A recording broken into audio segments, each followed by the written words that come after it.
मैंने कल से लेके आज तक सभापति महोदया सारे विपक्ष के भाषण को सुना।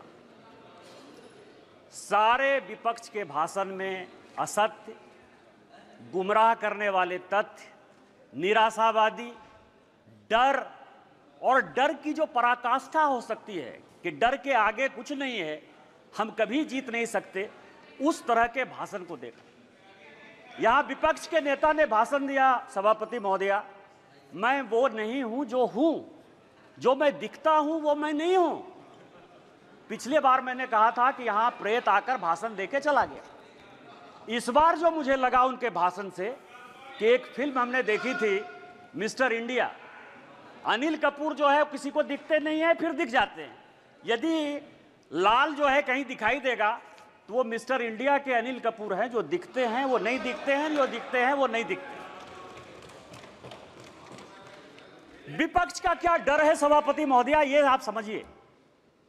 गॉस्पेल ट्रुथ के आधार पर असत्य को सत्य बनाने की कोशिश कर रहे हैं। पूरा विपक्ष जो मुस्लिम की राजनीति करता रहा, आज हिंदू हिंदू चिल्ला रहा है। जिस लोकसभा से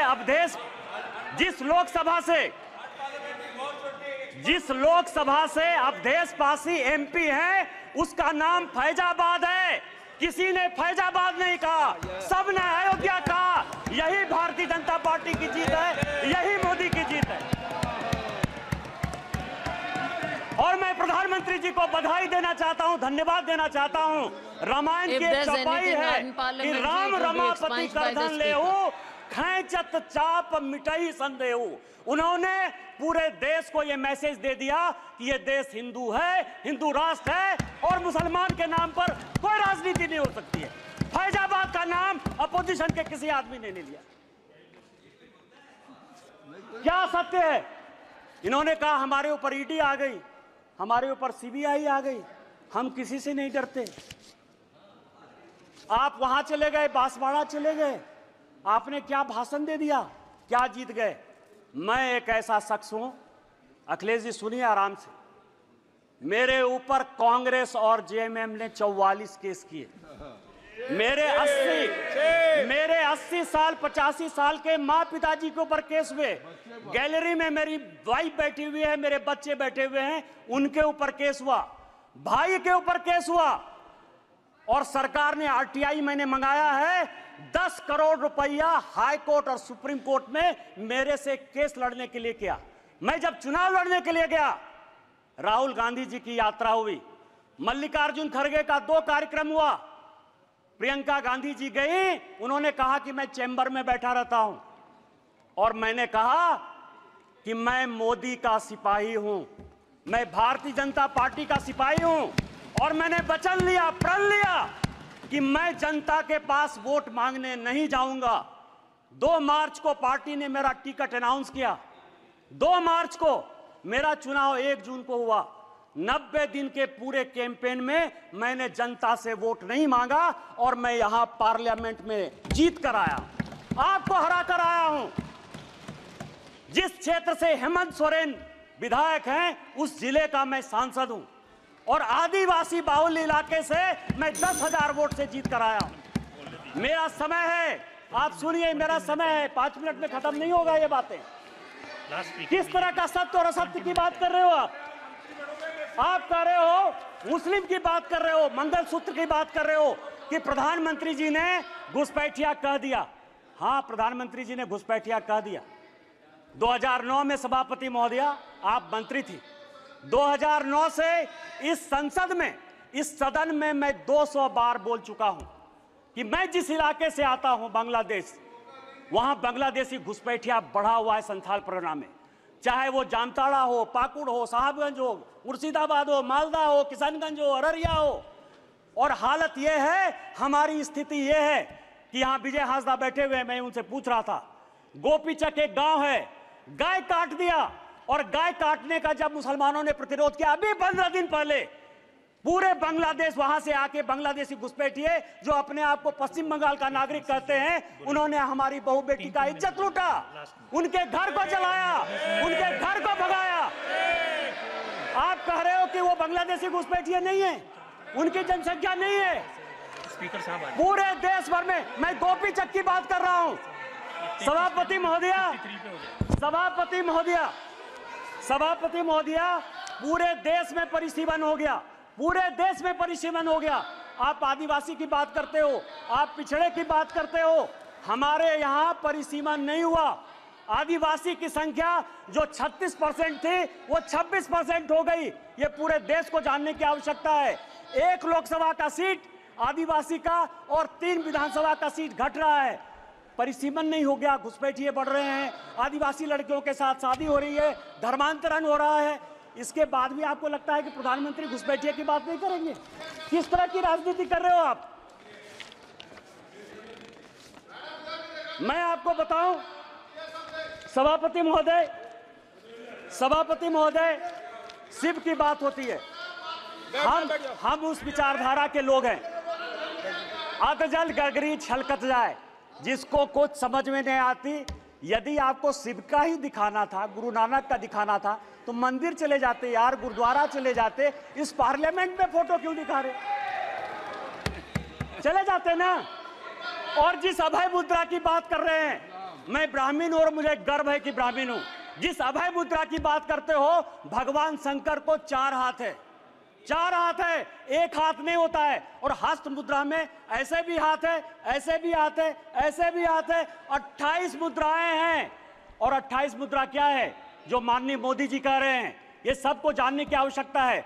एक मुद्रा वो है जिसके हाथ में डमरू बजा हुआ है। डमरू मतलब स्टार्ट करिए, प्रकृति को स्टार्ट करिए, जीवन को स्टार्ट करिए, गरीबों के लिए काम करना स्टार्ट कीजिए। दूसरे हाथ में क्या है? डिस्ट्रॉय करना। अग्नि है भगवान शिव के हाथ में। वो ये कहता है कि चाहे हेमंत सोरेन हो, चाहे केजरीवाल हो, जो भ्रष्टाचारी है, जिसने जनता का पैसा लूटा है, उसको जेल भेजिए। तीसरा हाथ है जो ये कहता है कि जनता को खाना खिलाइए। और चौथा हाथ है कि कभी भी विकसित भारत के लिए, भविष्य के लिए, इंसॉल्वेशन के लिए, ये भगवान शिव हैं। आपको यदि धर्म नहीं पता है यार, कहां से धर्म के बारे में पता करोगे? त्रिशूल जो है भूत, भविष्य और वर्तमान की व्याख्या करता है, इसीलिए वो त्रिशूल है। और हमारे प्रधानमंत्री भूत, भविष्य और वर्तमान को देखकर विकसित भारत के संकल्प के साथ आगे बढ़ रहे हैं। इसलिए ये बात आपको समझ में नहीं आएगी।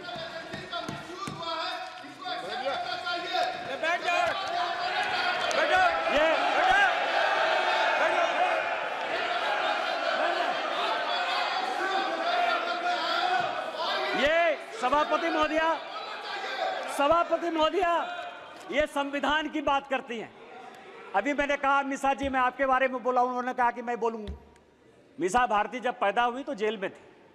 मेरे गुरु गोविंदाचार्य उस वक्त वो भी जेल में थे, राम बहादुर राय भी जेल में थे।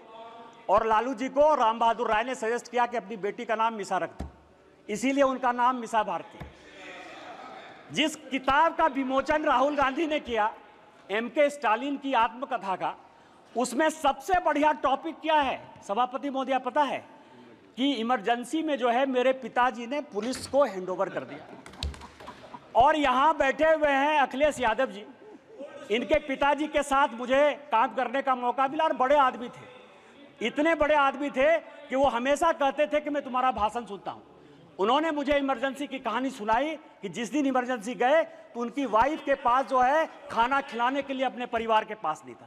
आप संविधान की बात करते हो, आपने कहा राज्य डिवीजन कर लिया। आपको पता है कि क्या हुआ? 7वां संशोधन 1956 में जब नेहरू ने किया तो उन्होंने कहा संविधान की आत्मा, आपने भी नरेंद्र मोदी कहा, इसलिए मैं नेहरू कर रहा हूं। मैं जानता था कि आप अटैक करो। Please address the chair. सभापति महोदया, 7वां संशोधन यह किया कि राज्य को कोई अधिकार नहीं होगा अपना बाउंड्री चुनने का। और यही कारण है कि 7वें संशोधन के बाद 14 राज्य और 6 यूनियन टेरिटरी बन गए।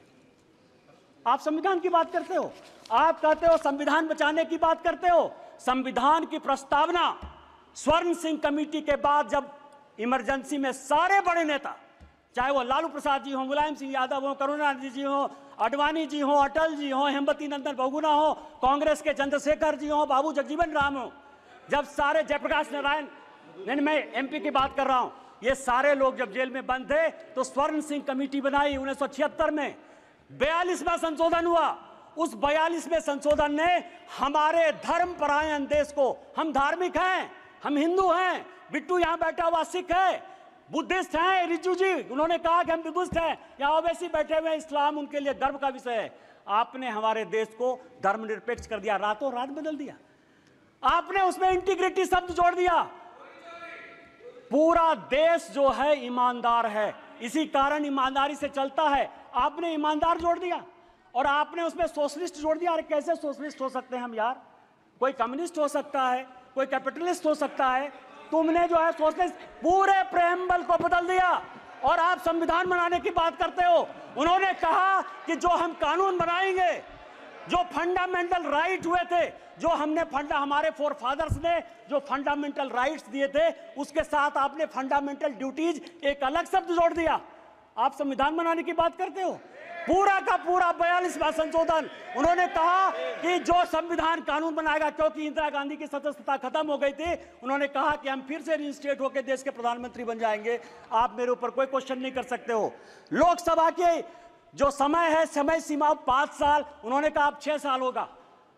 खाता न वही, इंदिरा गांधी जो कहे सही, संविधान वही है। अरे संविधान बचाने वाले यदि मोदी ने संविधान बदला, 370 के लिए बदला, शेड्यूल कास्ट के लिए बदला, ओबीसी को संवैधानिक दर्जा देने के लिए बदला। और जब भी शेड्यूल टाइप ओबीसी की बात होगी, हम संविधान बदलेंगे और हमको कोई संकोच नहीं। सवाल ये है, ये आर्य और अनार्य की बात करते हैं, ऋषि मुनि की बात करते हैं। राजा साहब, आप हमारे मित्र हो। मैं एक ऐसा आदमी था जो तिहाड़ में आपसे मिलने के लिए गया, कांग्रेस ने आपको जेल भेजा। आपको पता है कि गुरु वशिष्ठ, विश्वामित्र, अगस्त मुनि, ये कोई भी ब्राह्मण नहीं थे। रामायण, महाभारत, गीता लिखने वाले कोई भी ब्राह्मण नहीं थे। कोई भगवान ब्राह्मण नहीं है। रामायण वाल्मीकि ने लिखी, महाभारत वेद व्यास ने लिखा, चारों वेद और 13 उपनिषद सभी वेद व्यास ने लिखे, जो मछुआरे के बेटे थे। और चाहे वो ऋषि अगस्त हो, ऋषि कन्नन हो, आप जो है आर्य और अनार्य के बीच में। और आप ही के सांसद, कांग्रेस के सांसद, 1952 में जिस कांग्रेस के सांसद रामधारी सिंह दिनकर को नेहरू जी संसद बनाकर लेकर आए, सांसद रहे, 12 साल रहे, देश के बहुत बड़े कवि, उन्होंने संस्कृति के 4 अध्याय लिखे। उस संस्कृति के 4 अध्याय में उन्होंने लिखा कि ना कोई आर्य है ना कोई अनार्य है।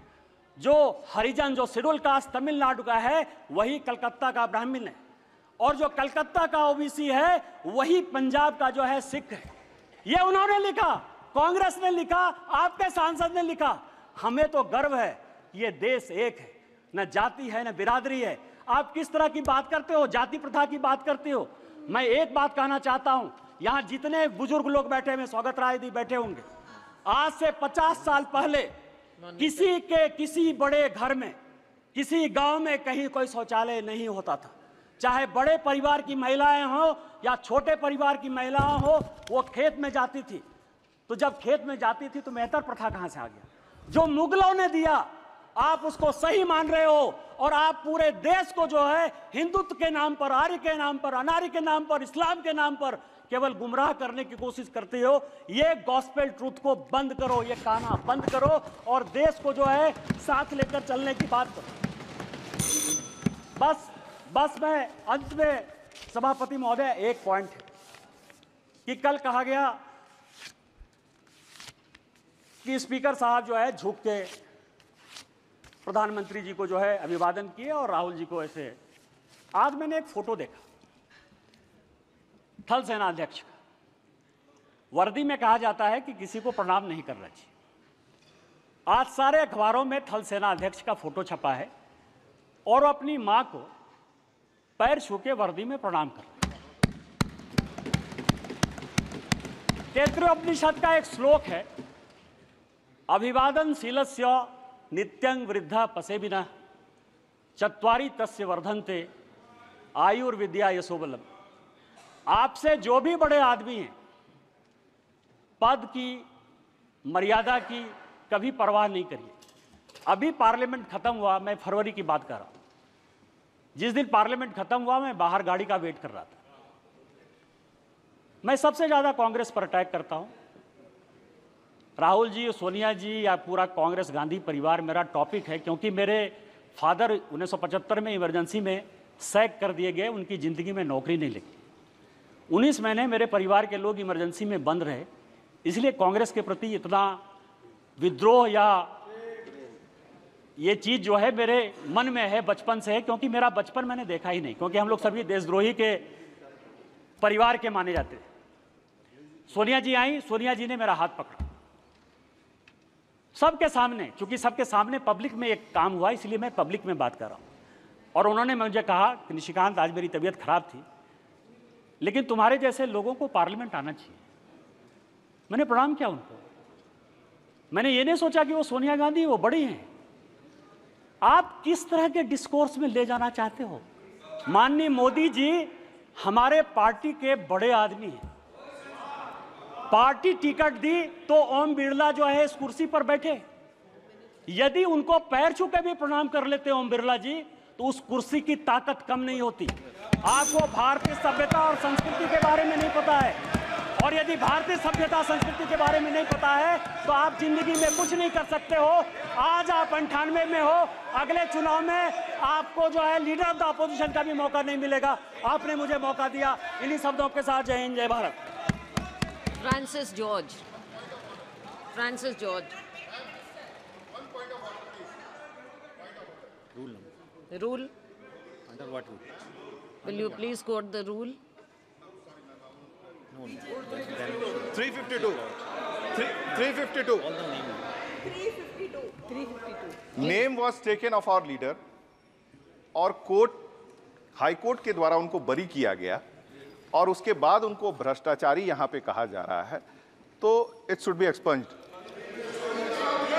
कोर्ट द्वारा Okay, name will bail be मिला है deleted. Name will be और उन पे deleted. आरोप सीधे तौर पे बोला गया है It will कि be आरोप deleted. उन पे तय नहीं होता है, It will be deleted, Mr. Francis नहीं बनता George. है, और ये उनको भ्रष्टाचारी Mr. कर रहे हैं, जबकि Francis कोर्ट से George. उनको जो है बेल मिला।